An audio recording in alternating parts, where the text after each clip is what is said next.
So, good morning, good afternoon, good evening, wherever you are.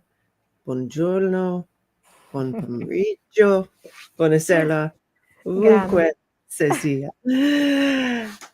And welcome to the Octopus Movement podcast, where we meet different founding members from all over the world, from all walks of life, from all different interests, and from all different but wildly disparate minds that come together to solve the world's problems and in friendship and in community. So, welcome, Barbara, to the show.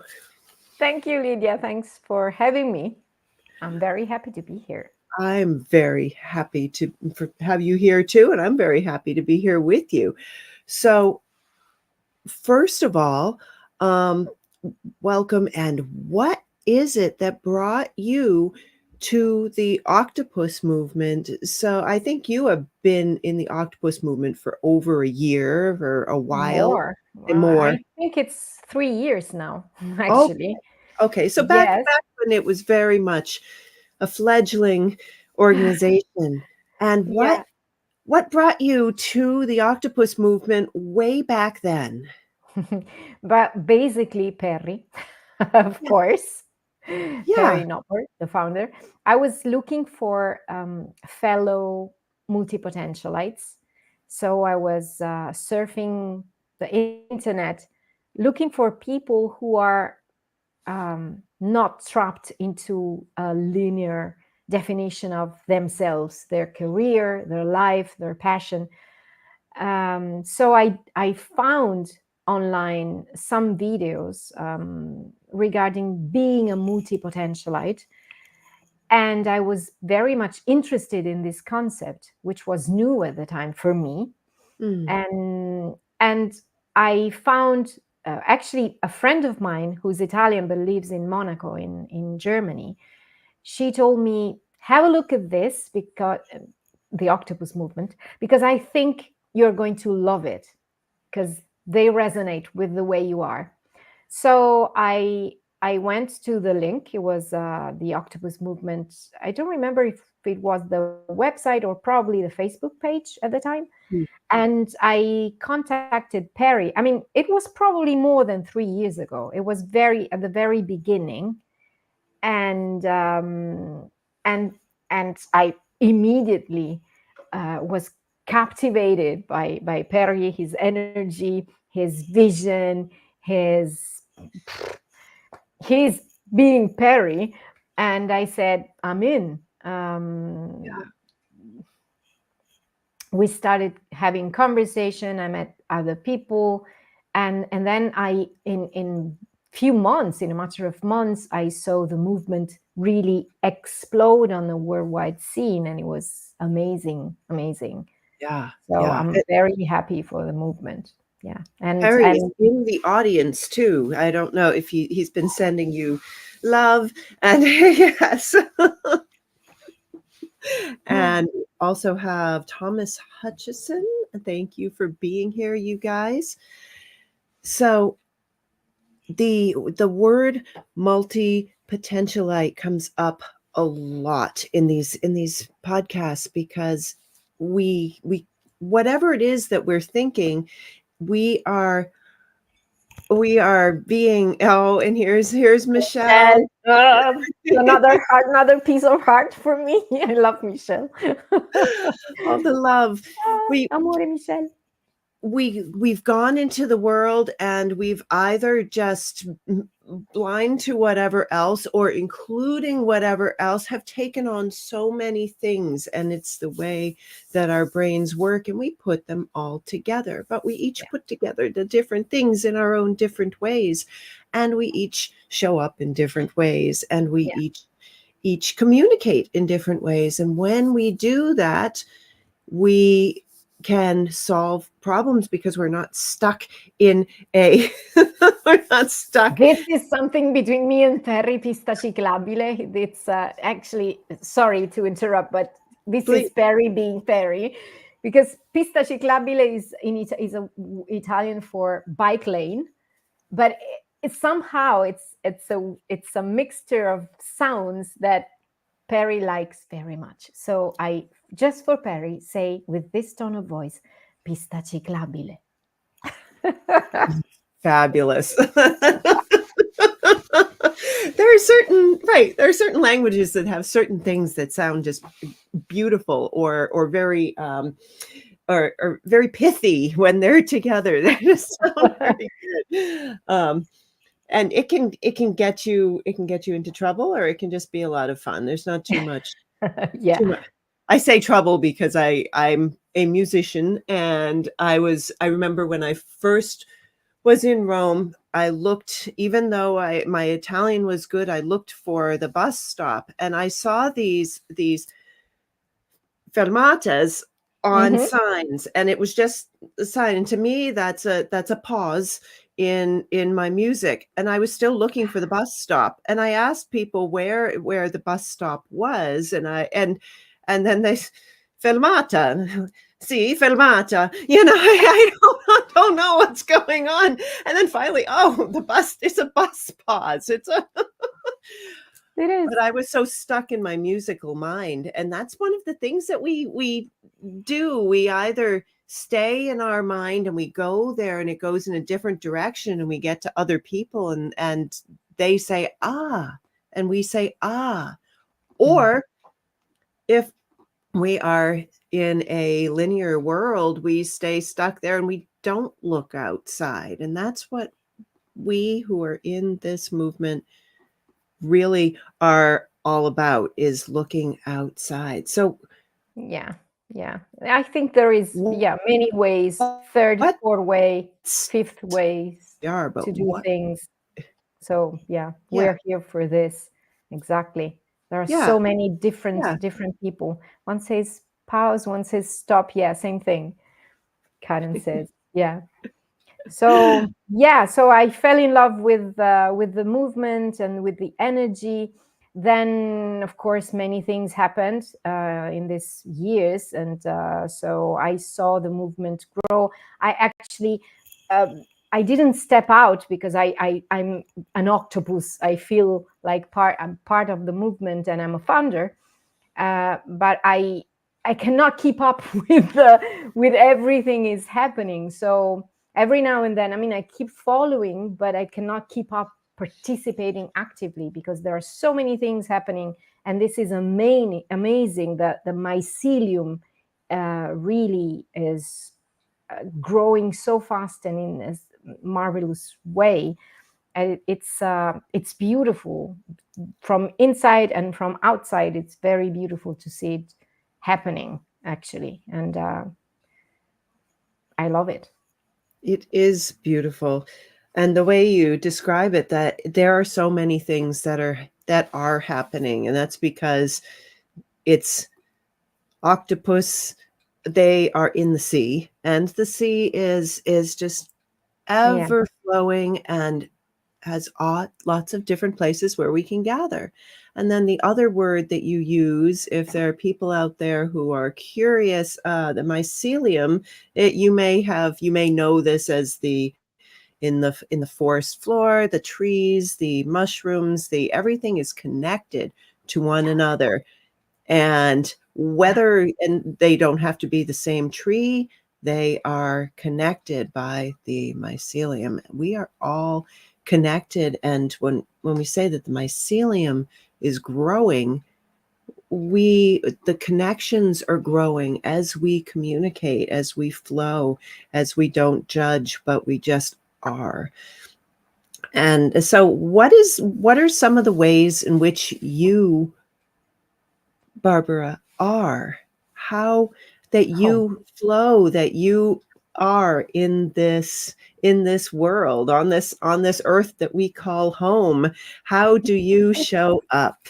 Well, in many ways, of course, being an octopus, and for many years, it has been I felt it was a problem. I thought it was a problem not to have one and only one, or maybe two ways of expressing myself. But now I know that it's good. All is good.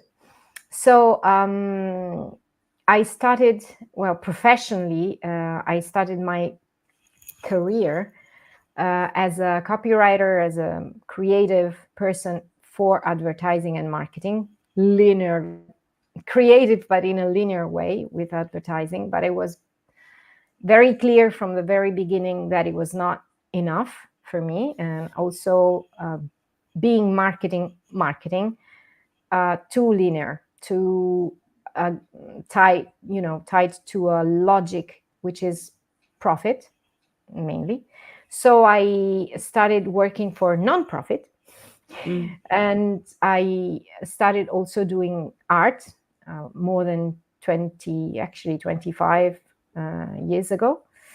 And I did all sorts of arts, like from visual arts to poetry to creating jewelry, designing furniture, cooking at a certain level, studying. I love studying. I love studying. I'm a nerd. Doing radio, podcasting when podcasts were not a thing and nobody did that. So many years ago.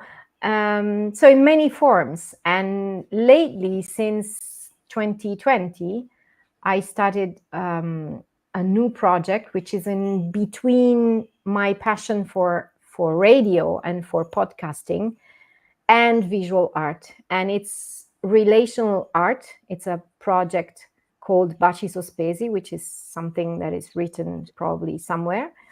Well, also here. Baci Sospesi. Baci Sospesi, oops, here. Baci Sospesi, which means suspended kisses, literally in Italian. And Baci Sospesi is now my main artistic project. It's not the only one, but is the one I'm focusing mainly this period. So I have many forms of expression, and I'm very curious about how else I will find to express myself. Because I love learning, I'm very open to new forms of communicating and expressing, but also get in touch with other people. This is what I'm interested into, relationships. And that's what Mm. Baci Sospesi is all about, actually. Relationships, Mm. connections. Communication, connection. That this speaks to me. I am a hyper creative, and I also show up in all of those ways. So it's very fun. And it never ends. That when we connect with our open mind, we connect in ways that are creative energy. Creative energy is also healing energy, which you have pointed out in your interests. The cooking and growing and singing and Yeah. right and speaking and combining all of the things. I'm an intaglio printmaker, and and but That most too. more I show up in music, because that's just something that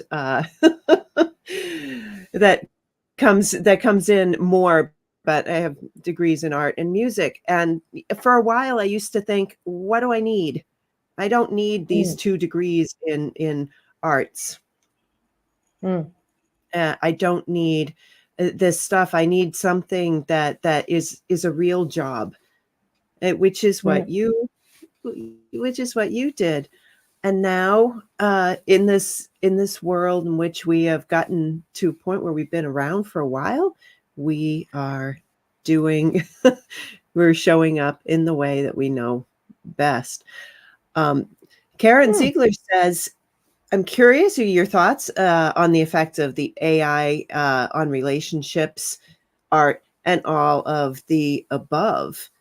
So, yeah. Uh, well, that looks like one question. It's not even a question, actually, but it looks like one, but it has at Yes. least four of them inside. Right. because relationships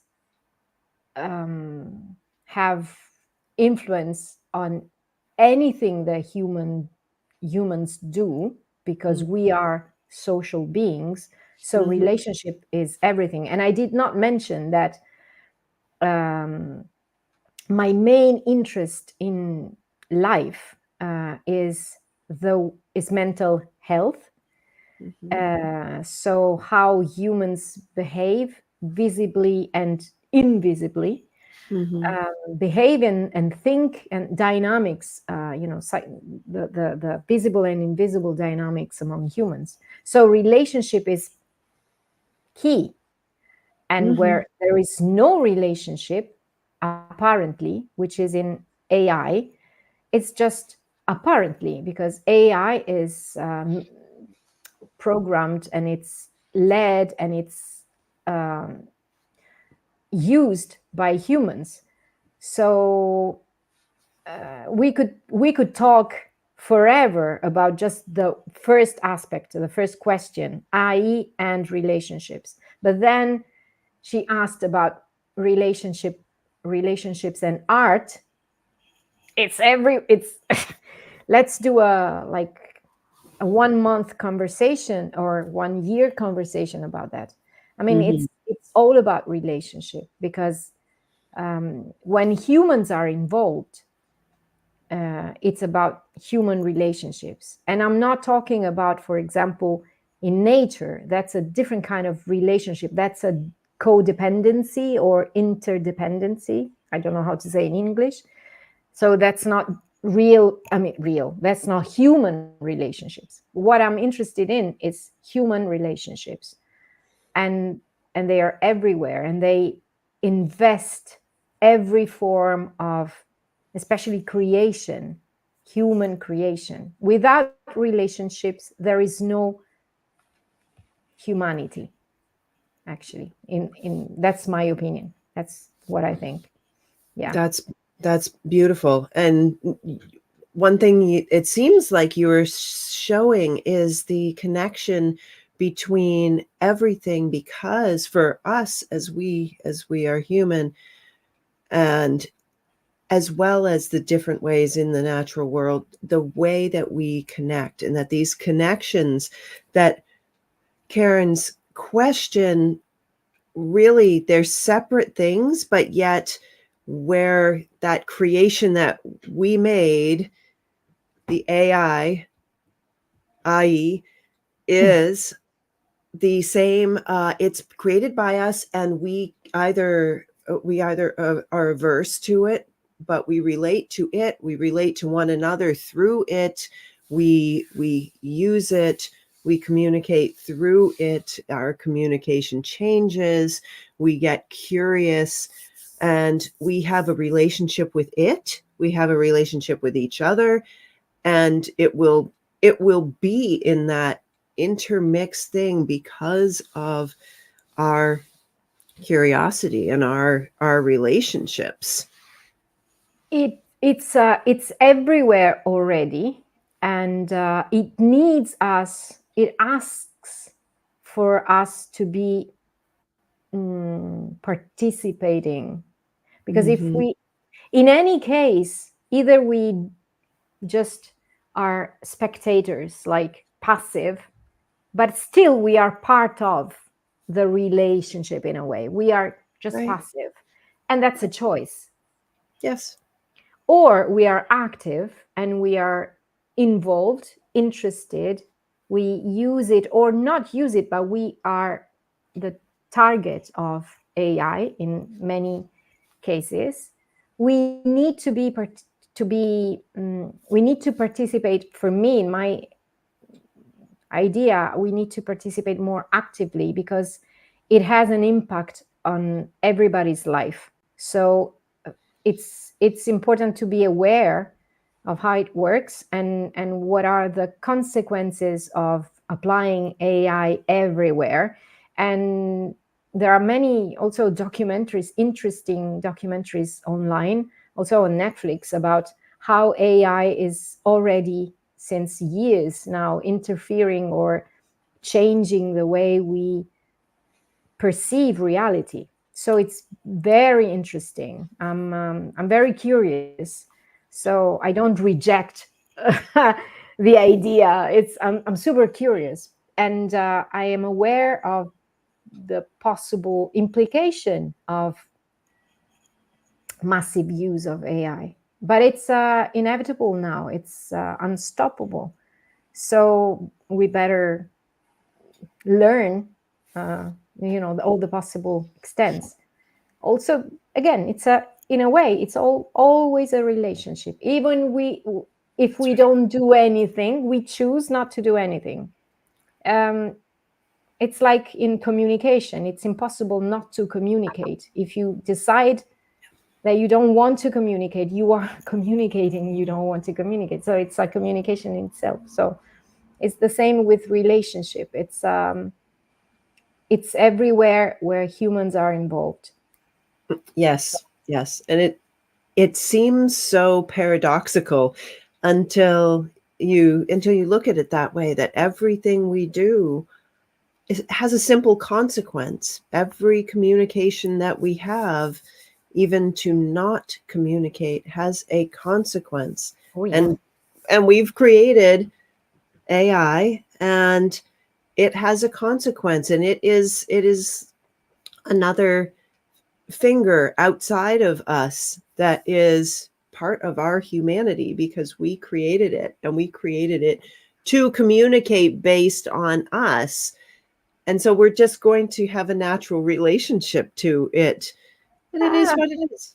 Yeah, well, the word natural is very interesting in this context. Yeah. We'll see. I think the more AI and the more technology is present in our lives, the more we need to focus on what makes us human, and what is that distinguish, makes us different from technology, from AI, from things, objects. What is the core of humanity? And so this is also why I started doing more and more relational art, which means art that in the core of itself, in the making, Mm-hmm. includes the relationship with other people. Mm-hmm. Without relationship, active relationship, it cannot be done. So part of the work of art, part of the creation, is the relationship. Mm. Because I'm interested in humanity more Mm-hmm. than objects. And Yes. also, if objects, I mean objects, works of art, sculptures, whatever, they are based, they convey an emotion and they provoke emotions in the best case scenarios, but still they are objects. What I'm interested more and more and more are what happens when we interact Mm. and we create something out of our interaction. And so the product, it's not something, but it's a dimension, an experience, instead of just an object. Don't know if this makes I, sense. I I want to ask you, based on this, what your thought is on our relationship with the objects that we create. And this is very big, because the AI is an object that we've created, but I love touch, and I can't touch it, and it doesn't touch me. The objects that we create, sometimes we can touch them, and that will give a feeling of the artist. We might feel energy in it, or we just might feel the smoothness, or it may bring us to a memory. Or what is your relationship to what we create and the objects, when we are the creator of the objects and we relate through them? My answer is in your words. Is you said emotion, you said memory. So it's always about being human. It's not we can create anything, but it's not in the object, in the matter, in the material. It's not in the object itself. It's in what we connect. It's what we derive from the object. We can touch. Yeah, touch is very important for me too. But why? Because it brings back maybe something, a memory that is very far back in maybe the first year of life, when we were all unconscious mind in the action, and we were whole, like mind and body all the same, very fused together. So our tactile experiences were fused with emotions and feelings. So again, it's not the object itself, but it's the human emotion connected with the experience of the object, a color, a smell, the movement of an object, the way the object reacts to, for example, I create also the paintings, they are 3D. They have, Yes. 3D. So the way the object reacts to the different light, for example, the movement of the object moves when the light changes. So it creates shadows and depth and movement. It's 3D. So it's something that is always connected with something that is inside movement. I don't think that any beautiful sculpture could move a cat, for example, could be noticed and could provoke an emotion in an animal that is not related to that object, if you know what I mean. Maybe a smell, if it's related to the life of the cat, but it's not an emotion, probably it's just a memory of something very specific. But with humans, we have a completely different dimension in terms of emotions, and so memories, conscious and unconscious memories. So art is very much a human experience, and creation and creativity is typical. That makes us human, actually. So it's a very complex topic that probably would require more time, but it's fascinating because it's you went to the core of what is that makes us human. So directly you were talking about touch and objects, but actually in your words, emotions and memories, you immediately talked about humans. So when we have these memories, when we have these responses, we do we create scenarios, we create history, we create alternate history, there are so many, we can create future. And this is something that makes life very special and makes it inclusive. But we don't really have time now, but I'm thinking about the fact that what is other, what makes us think of other, because we do that with other humans. Other humans are other, and the art might be other if it doesn't speak to us, or if we think of it as a passive thing.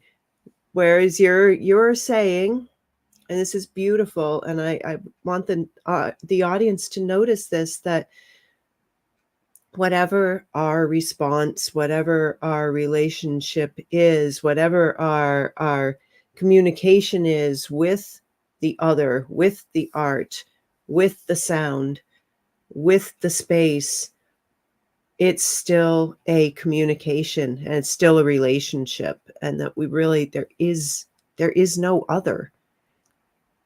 There is there's different, but there's nothing that we have that is not human in the human world, that we Absolutely. can connect on that level, and yet we don't. We we put barriers up, but you're showing that no, there are no barriers between humans that we don't put there. If there are barriers, it's barriers that we create Yeah. out of fear. Yeah. But by nature, by birth, humans are not afraid of the other and of the relationship. No. If they are, when they become afraid, if they become afraid, it's because something, I told you I'm interested in mental health. So Yeah. something went wrong in relationships, maybe very, very early in the life of a person. But putting barriers, it's not the first, dynamic of Mm. us humans. We are social beings. We naturally trust, and we have this drive naturally towards another person that is there and will see us and we can see and we can trust. And it's this is exactly what I'm researching with my art. Despite my project is about what connects people despite their differences, cultural differences, socio-economical differences, Right. language difference. Right. What unites, what connects all of us humans deeply, deeply. And my research is about love and separation, how we face, how we deal with connection.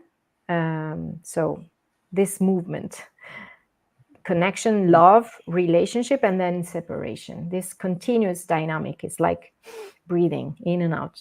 Mm-hmm. So this is for another chapter of Ebb and flow. And Michelle Shane said it so well, in that connection is how we feel our own uniqueness and belonging, and that you are such a beautiful example of this. And I agree with what she has said here and what she has written.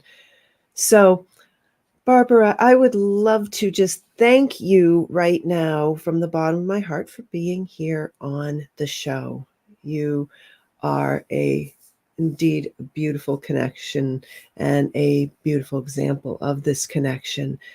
And to the audience, if you want to connect with Barbara, you can go right to her website, which I think is going to be there. It is right on the yes, screen, which is actually her last name. And so very easy if you forget. Sbrocca.com. Yes. And my email is very easy as well. Is my name, Barbara at sbrocca.com. So very easy to reach me. Thank you, Lydia, for having me. Thanks, Michelle. Tanto amore per te, Michelle, too. And Perry and everyone in the Octopus Movement. So happy to be part of this amazing, amazing, incredible creator of humans. So that is way much more than the sum of each individuality, and it's amazing to see. So thank you again, Lydia, for having me. So much more connection, so much greater. Thank you so much for being on the show. I appreciate you. Ciao, ciao a tutti. Ciao.